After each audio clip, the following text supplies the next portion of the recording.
Today we're going to be looking at the HEXclusive roles, and these are specific roles that you can only get if you've got the expansion box to Volume 1. The expansion is The Return of the Valley of the Dead King, and the three classes are Beastlord, Spellblade, and Vagabond. Now, a Hex exclusive role is a powerful hybrid of two roles from the rest of the roles. So they might be a mixture of striker, healer, assist, sapper, or utility. And they are true forces to be reckoned with. They've got boosted stats and are very strong playing at the beginning. They generally have a massive health pool and an energy pool and make the game a lot easier. And definitely, if you're soloing, you need at least one of these to give you that edge when playing. So let's get into it. Beastlord is a hybrid of Brute and Beastmaster roles. The Beastlord can instantly add creature encounters to their pack, which can be summoned in combat, as well as deal multiple attacks with high health damage. So the Beastlord starts with Navigate 2, Explore 1, Survive 2, HP 12, the best in Volume 1, 12 HP. Energy 8 energy, that's massive.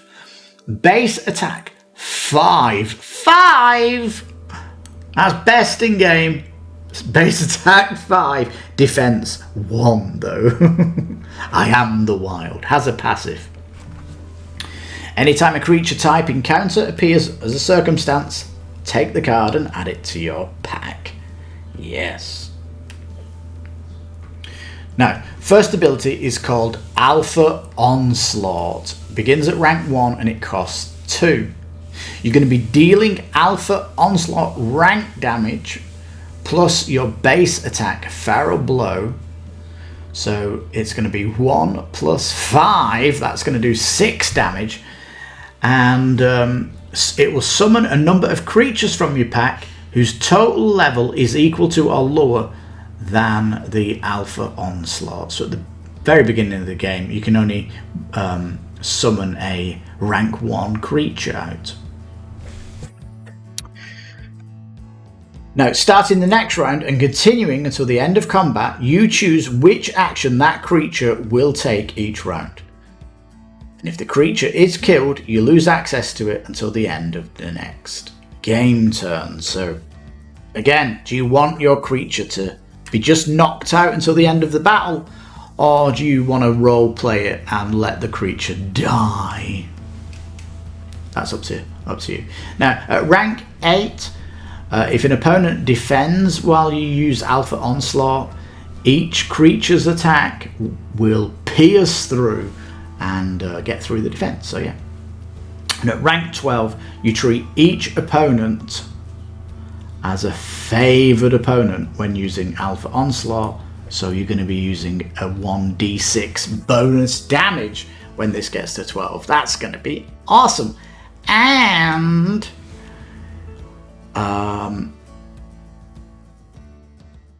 if you want to make it a bit easier, you can double 2d6s if you are facing a favoured opponent and you get the favoured opponent boost.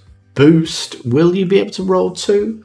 If you want to play a family adventure game, you might do that just to make the Alpha Onslaught do a super attack when it gets its favoured ones. But yeah, you've got to get it to rank 12 though. But it will be devastating if you do that. Now, the next ability is called Savage Barrage, and it begins at rank 2 and it costs 1 to fire.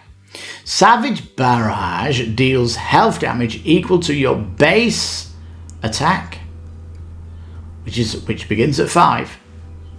This mastery may be used a number of times per round, equal to 1 plus 1/3 of Savage Barrage. I don't know why they just don't give you the rank as 3.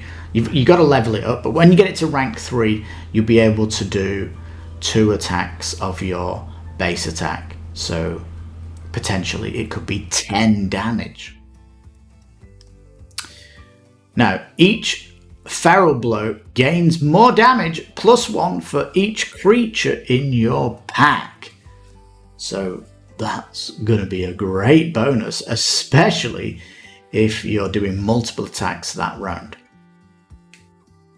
At rank 9, each feral blow or base attack will gain an additional 3 damage for each creature summoned. Ooh. And at rank 12, each feral blow base attack gains piercing equal to half of your primal instincts rank, which is your defense. So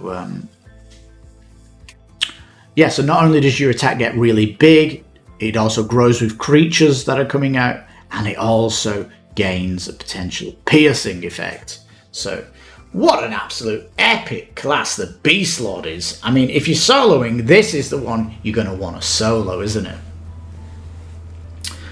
But I'm guessing if I'm soloing, I want to play 2 characters, and I'm going to want a healer. And the next one, the Spellblade, is... Let's have a look. The Spellblade is a hybrid of the Scoundrel and Sorcerer roles. The Spellblade can damage an opponent's energy to weaken that opponent's attacks, as well as deal a massive amount of enemy damage to an opponent. Now, the Spellblade has Nav 1, Explore 2, Survive 1, HP 8, which is very high, and Energy 8, which is also huge. Starts off with a base attack of 3 and a defense of 2. Very, very good. Don't turn your back on me. Now, I would actually make sure the Spellblade has a Resurrect in case the Beast Lord gets taken down. I mean, he's got 12 HP. Or basically make sure you've got a heal with this jewels. You know, if you've only got these 3 to do, you want to make sure you've got a heal on your path. Or just bring in a healer. You don't necessarily need to bring in 2 jewel big super classes. Anyway, the Spellblade has an attack ability, Arcane Dagger, which can attack HP or energy, so that's nice. First ability is called Pattern Steel. We've seen this before, but it starts off at rank 3 and it costs 2 energy. You steal an opponent's strength for yourself. Ooh, not seen that one. Your opponent suffers Pattern Steel plus your base attack ability, Arcane Dagger, energy damage. So what's that going to do? 3 from the rank 3 plus 3 from your base. That's going to do 6 energy damage. Now it says when you do this damage, you raise your energy by 1 and you reduce the damage of your opponent's attack this round by 1/3 of Pattern Steel. So at the beginning of the game, you are going to reduce your opponent's attack by 1. So yeah, you get boosting up your Pattern Steel. Now it says if 6 or more opponents drop to 0 energy during the game, so you're going to have to track this. You get particularly good at stealing patterns, and the amount of energy raised increases by 1 for all future attempts. So that basically means that you can cast Pattern Steal for free. Yeah, you get that good, you're going to be casting Pattern Steal for free. That's just going to burn the energy off your opponent for free. That's massive. Massive ability. Even more. At rank 7, you can also use your defense ability Pattern Fade when using the ability. And at rank 12, you can raise each ally energy by the same. So it starts to heal energy for the team. So good. Now the last ability is Thread Evisceration. What a name. Rank 3. Costs 1 to use. Thread Evisceration may only be used during the combat round following a pattern fade. Your opponent suffers energy damage equal to twice the thread essivation rank plus twice your base attack, plus the roll of a 2 10-sided dice which may explode. Right, so it's pattern steel, then cast thread evisceration. It's really hard to say that. And 2 extra dies of D10s. If they get a hex, they'll explode. You can roll again for extra damage. At rank 8, you may reroll the lowest die result once, so an extra reroll. At rank 12, if the opponent is out of energy, you may deal the amount in health damage. So this is very good. And also, just to remind you that pattern steel, the damage of that will stay at energy. So thread evisceration is only going to be used for health. So think about that when you're playing this role. So interesting usage there. The Vagabond is a hybrid of the Priest and Nomad roles. I mean, would you play with all 3 of these as a solo player? Anyway, the Vagabond can heal and boost targets simultaneously, as well as heal multiple targets and grant them regen. The Vagabond has a navigation of 2, explore 1, survive 1, HP 9, very high. Energy 10, the best in volume 1. Energy 10. Base attack 2, defense 4. 4 defense, that's very good. I go where the wind wills. First ability, Inner Strength, has a rank of 3, costs 2 to cast. Heal 1 target equal to your Inner Strength rank plus your defense ability rank. So your heal at the beginning of the game is going to be 7! 7! Oh my god, 7! If the target is attacking, boost their damage by the Inner Strength. So you're going to boost them by 3 also when you heal them. At rank 8, you gain an Inner Strength pool. Choose an ally. Once chosen, you cannot select another. That's not going to be too bad if you're soloing. Anytime you target that ally with this mastery, increase your Inner Strength pool by 1 and boost their damage and healing they receive by your Inner Strength pool total. So this is going to be awesome, isn't it? You've got your Beast Lord, he's doing the big attacks. You put the pool underneath them, and every time that they attack, you're going to be boosting the damage every time they attack, and also making the heal to them even bigger. At rank 12, you may heal an additional target with this mastery, so you could potentially heal yourself. There, very good. There's no doubt the Vagabond's a fantastic healer. I mean, just the power coming out from the beginning is super strong. Now, the second ability is it starts off at rank 1. It's called Watchful Eye, and it costs 1. Now, it heals the rank of the ability plus your defense ability, and it gets split between a number of targets. Each target also gains regen equal to 1/3 of this ability for a number of rounds equal to half of this ability. So you get this like group heal. It's interesting because if you're soloing and you only pick 2 classes, this is pretty much reduced by Inner Strength's heal, isn't it? Because that eventually becomes healing anyway. I mean, you might just get to the point where you all need a heal. But it seems a bit redundant if you've only got 2 classes. Anyhow,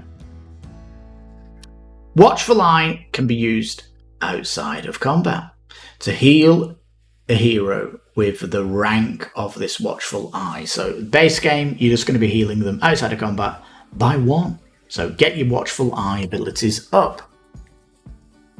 Now this ability gets good at rank 10. You can also use your attack ability, which is Agile Lunge, or your defense ability, Warding Parry, this round, and getting a boost to that action rank equal to your inner strength pool. Remember, the inner strength pool is going to require your first mastery inner strength to be level 8 before this procs. But so yeah, you need to get the ranks up before this rank 10 will actually do that. But so yeah, really good. It actually can boost things later on, so that's pretty cool with the Vagabond. Now, so if you're soloing and you're only going to pick one person, it's going to have to be the Beast Lord, isn't it? If you're going to pick 2, I'd go Spellblade for the massive amount of energy damage they do, and they restore energy. You're going to have lots of potions though to keep your health up. But if you can manage a 3rd class, you just pick Vagabond, because they've got an epic heal that they can do for you. And is it going to be so difficult to roll 3 classes and just pick all those dual classes? If you think it's a little bit easier though, just pick Beast Lord. I'd replace Spellblade with an actual Sapper, like the Wilder, for example, and switch out the Vagabond for a healer like the Apothecary, Divine One, or Priest. Pick any of them. So yeah, there we go. That is the dual classes. There's obviously more dual classes you can get from each of the expansions for the other volumes. But for this video, that is the total list of classes or roles that you can have for the Valley of the Dead King and its expansion, The Return to the Valley of the Dead King. Look in the notes below to find out other volumes that I'm covering, and especially the races that I'm also covered. You can check that down in the description, the links to look at the race abilities, as that video is also live now. So thank you so much for watching. If you like the video, please give it a thumbs up. Think about subscribing for content on this channel that covers Kickstarter channels, and of course we'll be covering all great things to do with HEXplore It going in the future and all that good stuff. So this is Kickstarter Radio 102.4. I'm your host Lipstickpaddy. You take care, stay safe, and bye bye for now.